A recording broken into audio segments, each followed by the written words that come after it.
होगी electric current. Electric current class 10th के लिए बहुत ही इंपॉर्टेंट है, बहुत ही स्कोरिंग है। अगर क्लास 10th बोर्ड एग्ज़ाम में अच्छे मार्क्स लाने हैं तो ये टॉपिक आपके लिए बहुत ज़्यादा फ़ायदेमंद है। टॉपिक का नाम है, चैप्टर का नाम है इलेक्ट्रिक करंट। पहले हम बात करेंगे what is electric current. Electric मतलब इलेक्ट्रॉन, करंट मतलब फ्लो। जब इलेक्ट्रॉन मतलब चार्ज फ्लो करता है तो अपना इफ़ेक्ट दिखाता है। जब कार चलती है ना, तो कार स्टॉप है तो उसका अलग फंक्शन होता है, और जब कार चल रही होती है अलग फंक्शन होता है। तो इलेक्ट्रिक करंट बेसिकली क्या है? Effect of flow of charge. जब चार्ज फ्लो कर रहा होता है तो वो आफ्टर इफेक्ट दिखाता है। अब वो क्या है? Electric current. मैथमेटिकली क्या होता है? इलेक्ट्रिक करंट बच्चों मतलब होता है rate of flow of charge. Charge का फ्लो होना सफिशिएंट नहीं है, चार्ज कितना फास्ट मूव हो रहा है, कितना स्लो मूव कर रहा है, इस पर भी डिपेंड करता है इलेक्ट्रिक करंट की स्ट्रेंथ क्या है। अगर चार्ज बहुत फास्ट मूव कर रहा है तो इलेक्ट्रिक करंट की स्ट्रेंथ ज़्यादा होगी। अगर चार्ज स्लो मूव कर रहा है तो इलेक्ट्रिक करंट की स्ट्रेंथ कम होगी। तो बच्चों इलेक्ट्रिक करंट को बेसिकली हम I से डिनोट करते हैं, and I is equal to Q by T. Q by T का मतलब क्या होता है? Rate of flow of charge. ये Q क्या हमारा है? चार्ज। ओके। इलेक्ट्रिक करंट का SI यूनिट बच्चों क्या होता है? एम्पियर। ओके। इलेक्ट्रिक करंट का SI यूनिट क्या होता है? एम्पियर।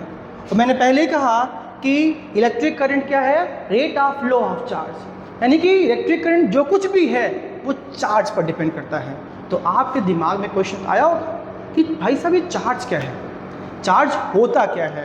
तो बच्चों चार्ज का मतलब ये होता है किसी भी पार्टिकल पर, किसी पार्टिकल की ऐसी प्रॉपर्टी जिसके थ्रू वो अपने सराउंडिंग में electric and magnetic effect show करता है। समझाते हैं आप लोगों को।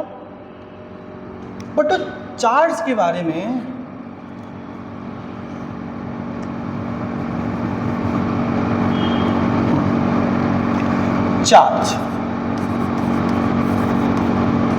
चार्ज मतलब क्यों? ओके बच्चों, चार्ज बेसिकली दो टाइप का होता है, एक होता है पॉजिटिव, एक होता है निगेटिव। और पॉजिटिव चार्ज नेचुरली किस पर होता है बताइए? पॉजिटिव चार्ज नेचुरली होता है बच्चों प्रोटॉन पर, और निगेटिव चार्ज नेचुरली बेटा किस पर होता है? इलेक्ट्रॉन पर। इलेक्ट्रॉन नेगेटिवली चार्ज पार्टिकल है जो नेचुरली है। नेचर ने दो पार्टिकल पर चार्ज दिया है, number 1 proton, number 2 electron. Okay. और आप सब जानते होंगे कि इलेक्ट्रॉन पर जो चार्ज होता है वो 1.6 10 की पावर माइनस 19 कूलम होता है और निगेटिव होता है। सिमिलरली प्रोटॉन पर, एक प्रोटॉन पर बच्चों क्या होता है?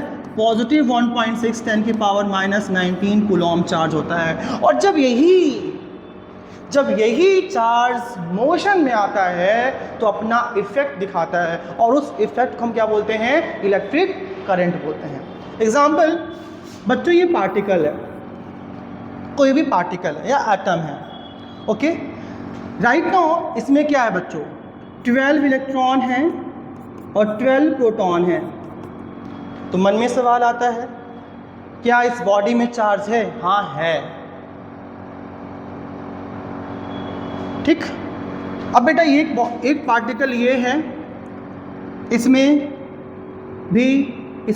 11 इलेक्ट्रॉन हैं और 12 प्रोटॉन हैं। तो मैं पूछूं क्या इसमें चार्ज है? हाँ है। तो डिफरेंस क्या है? बिल्कुल, इसमें कोई नेट चार्ज नहीं है, नो नेट चार्ज, या बोलूँ इफेक्टिव चार्ज नहीं है। चार्ज है लेकिन महसूस नहीं हो रहा है। इसमें चार्ज है लेकिन महसूस होगा। ये पार्टिकल अपने सराउंडिंग में बच्चों क्या करेगा? इलेक्ट्रिक फील्ड प्रोड्यूस करेगा। इसमें इफेक्टिव चार्ज है, इसमें नेट चार्ज है। यानी बच्चों दुनिया में हर पार्टिकल में चार्ज है, बट वो चार्ज अपीयर कब होगा? जब बैलेंस नहीं होगा, जब इम्बैलेंस होगा। और जब बैलेंस होगा तो वो चार्ज हो करके भी नहीं होगा, मतलब अपीयर नहीं होगा, क्योंकि 12 इलेक्ट्रॉन को 12 प्रोटॉन ने बैलेंस कर रखा है। तो effect of electron, effect of proton both are disappear in the case of balance condition. बस लेकिन बच्चों जब यहाँ पर इलेक्ट्रॉन प्रोटॉन बराबर नहीं है पार्टिकल में, तब वो पार्टिकल क्या होगा? चार्ज माना जाएगा। और चार्ज माना गया जब चार्ज होता ही है। और जब पार्टिकल चार्ज होता है बच्चों, क्या करता है वो? अपने सराउंडिंग में इलेक्ट्रिक फील्ड लाइंस डेवलप कर लेता है। अब यहाँ पे इलेक्ट्रॉन कम है, बड़ा प्रोटॉन क्या है? ज़्यादा है। अब बच्चों अगर कोई बॉडी में पॉजिटिव चार्ज आ गया है तो उसके सराउंडिंग में फील्ड लाइंस डेवलप हो जाती हैं। अगर बॉडी पॉजिटिव चार्ज है तो फील्ड लाइंस बॉडी से बाहर की ओर निकलती हैं।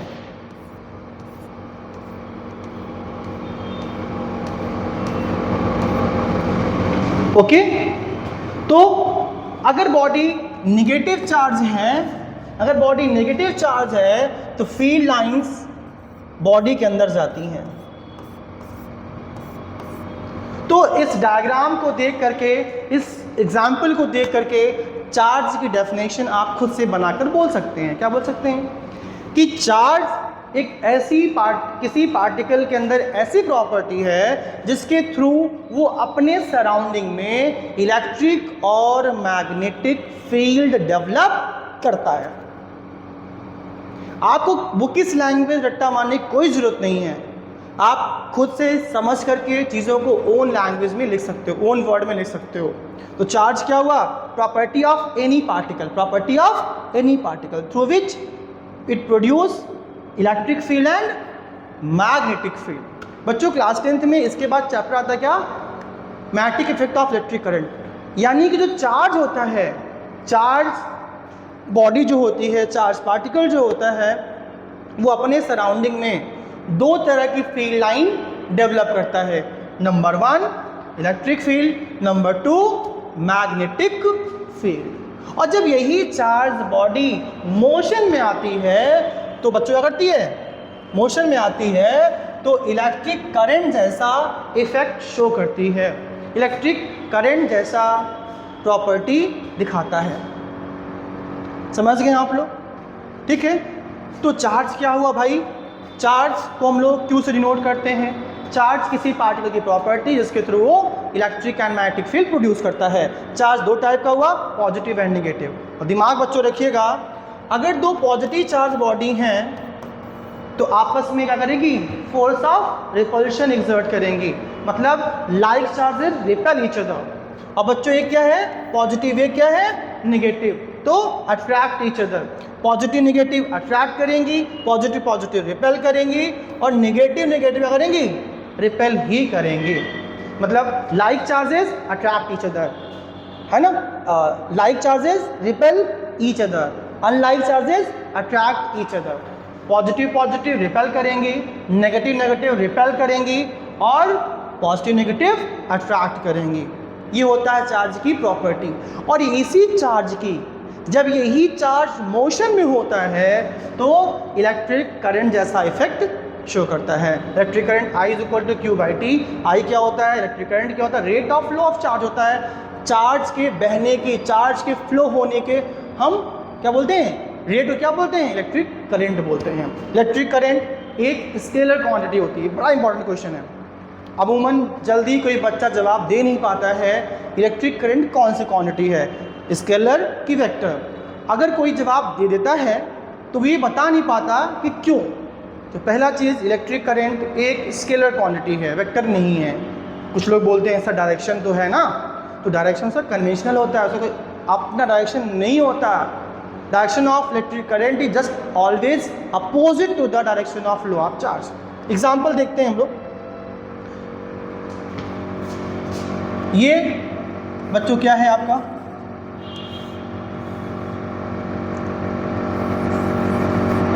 बच्चों एक इलेक्ट्रिक सर्किट हमारी है ये। ये हमारी की बेटा क्लोज हो गई, बल्ब ग्लो कर रहा है। तब बल्ब क्यों ग्लो कर रहा है?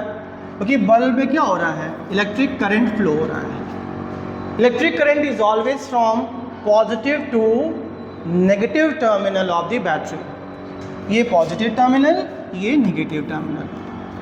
बच्चों ये होता है हमारा हाई पोटेंशियल, पॉजिटिव टर्मिनल मतलब हाई पोटेंशियल, और बच्चों नेगेटिव क्या होता है आपका, लो पोटेंशियल।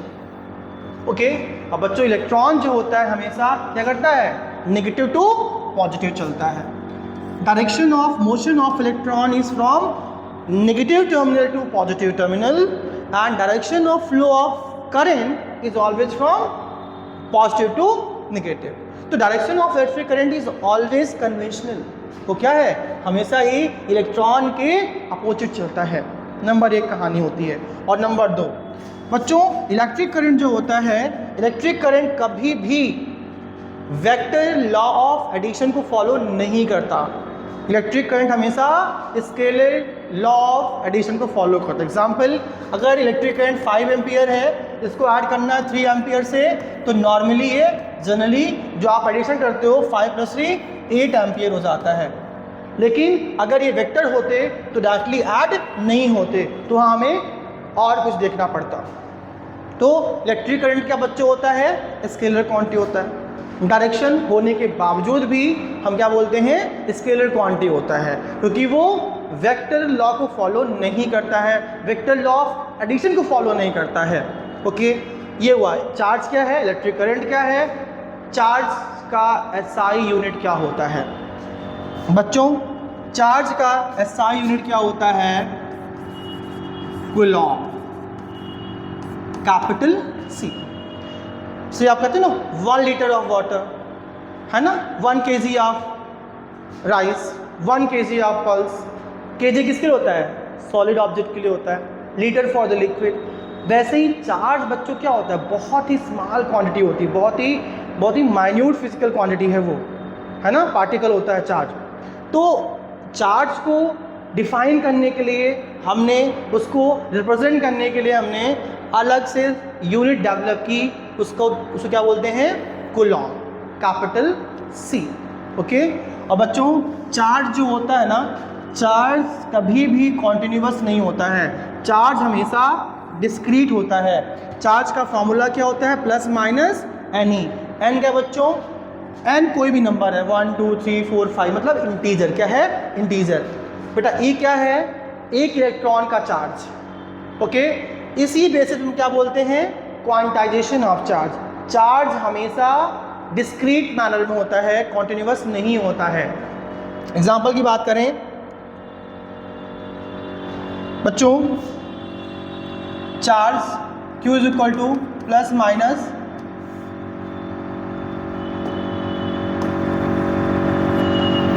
Q = ±NE। यानी बच्चों चार्ज एक कोई कॉन्टिन्यूअस बॉडी नहीं है, ऐसा नहीं कोई कॉन्टिन्यूअस बॉडी है चार्ज, ऐसा नहीं है। चार्ज क्या होता है, ऐसे होता है, एक इलेक्ट्रॉन, फिर सेकंड इलेक्ट्रॉन, फिर थर्ड इलेक्ट्रॉन, फिर fourth electron, electron electron electron electron, ऐसे इनफिनिट नंबर ऑफ इलेक्ट्रॉन, ढेर सारे इलेक्ट्रॉन कंबाइन होते हैं, तब चार्ज का फॉर्मेशन होता है। क्यों, क्योंकि नेचुरली चार्ज किस पर होता है, एक इलेक्ट्रॉन पर होता है।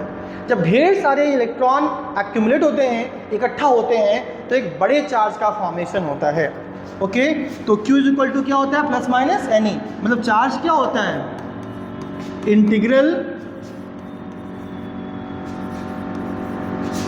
Integral multiple of basic charge. यानी बच्चों चार्ज क्या होता है, integral multiple of basic charge, या बोले फंडामेंटल चार्ज। और ध्यान रखिए, फंडामेंटल चार्ज पार्टिकल कौन है, इलेक्ट्रॉन। प्रोटॉन क्यों नहीं भाई, प्रोटॉन भी है, लेकिन प्रोटॉन हमेशा एटम के न्यूक्लियस में फिक्स होता है, प्रोटॉन मूव नहीं करता है। दैट्स वाई किसी बॉडी में चार्ज के होने के लिए सिर्फ और सिर्फ इलेक्ट्रॉन रिस्पॉन्सिबल होता है। इलेक्ट्रॉन किसी बॉडी से चला गया बाहर, प्रोटॉन ज़्यादा हो गया, बॉडी में पॉजिटिव चार्ज। इलेक्ट्रॉन किसी बॉडी में आ गया, इलेक्ट्रॉन ज़्यादा हो गया, बॉडी में नेगेटिव चार्ज। अगर कोई बॉडी इलेक्ट्रॉन रिमूव कर रही है, इलेक्ट्रॉन रिमूव कर रही, हटा रही है, तो बॉडी में क्या जाएगा, बॉडी में पॉजिटिव चार्ज। देखिए अगर बेटा कोई बॉडी इलेक्ट्रॉन गेन कर रही है तो बॉडी में क्या जाएगा, नेगेटिव चार्ज। ओके, ये था हमारा all about the charge. Electric current में क्या होता है, rate of flow of charge होता है, यानी कि चार्ज के फ्लो होने की रेट पर डिपेंड करता है कि इलेक्ट्रिक करंट कितना होगा। Okay okay, I is equal to Q by T, ये फॉर्मूला बच्चों। SI unit of electric current बच्चों क्या होता है, एम्पियर। ये हमारा क्या है, आपका फंडामेंटल यूनिट। क्या हमारा है, फंडामेंटल यूनिट। इलेक्ट्रिक करंट के लिए हमने यानी कि साइंस ने, IUPAC ने एक अलग यूनिट डेवलप की, इसका नाम हमारा साइंस ब्यूरो ने एक अलग यूनिट डेवलप की, इसको बोलते हैं कि हम लोग एम्पियर बोलते हैं। And how much 1 ampere, 1 ampere is equal to 1 coulomb upon 1 second. बच्चों कहाँ से आया ये, I is equal to Q by T. I के लिए एम्पियर हुआ, Q के लिए कूलॉम हुआ, T के लिए टाइम के लिए सेकेंड हो गया, तो 1 ampere is equal to 1 coulomb second power -1। चाहे आप ये लिखें चाहे आप ये लिखें। ओके, ये था हमारा इलेक्ट्रिक करंट और चार्ज के बारे में। ठीक है, अब बच्चों हम बात करेंगे इलेक्ट्रिक सर्किट। इलेक्ट्रिक सर्किट क्या होती है, मतलब अगर हमें इलेक्ट्रिसिटी, इलेक्ट्रिक करंट को फ्लो कराना है तो हमें उसका एक प्रॉपर स्ट्रक्चर डेवलप करना होगा, एक प्रॉपर पाथ बनाना होगा, उसे कहते हैं क्या, इलेक्ट्रिक सर्किट। इलेक्ट्रिक सर्किट में हम इलेक्ट्रिक करंट को कंट्रोल करने के लिए, फ्लो कराने के लिए, मेज़र करने के लिए हम किस किस इक्विपमेंट का इस्तेमाल करते हैं, उन्हें कैसे अरेंज करते हैं, ये सब बातें होंगी इलेक्ट्रिक सर्किट में। अमूमन एग्जामिनेशन में क्लास 10th CBSE में, ICSE में इलेक्ट्रिक सर्किट डायग्राम बनाने को भी आता है। बच्चों अगली क्लास में बात करेंगे इलेक्ट्रिक सर्किट की, इलेक्ट्रिक पोटेंशियल की, पोटेंशियल डिफरेंस की, ओम्स लॉ की, रेजिस्टेंस की, रेजिस्टिविटी की। ओके, तो आप लगातार बने रहें। ये टॉपिक्स और ये चैप्टर आपके बोर्ड एग्जाम के लिए बहुत ही क्रूशियल है, बहुत इंपॉर्टेंट है। लगे रहें, जुड़े रहें।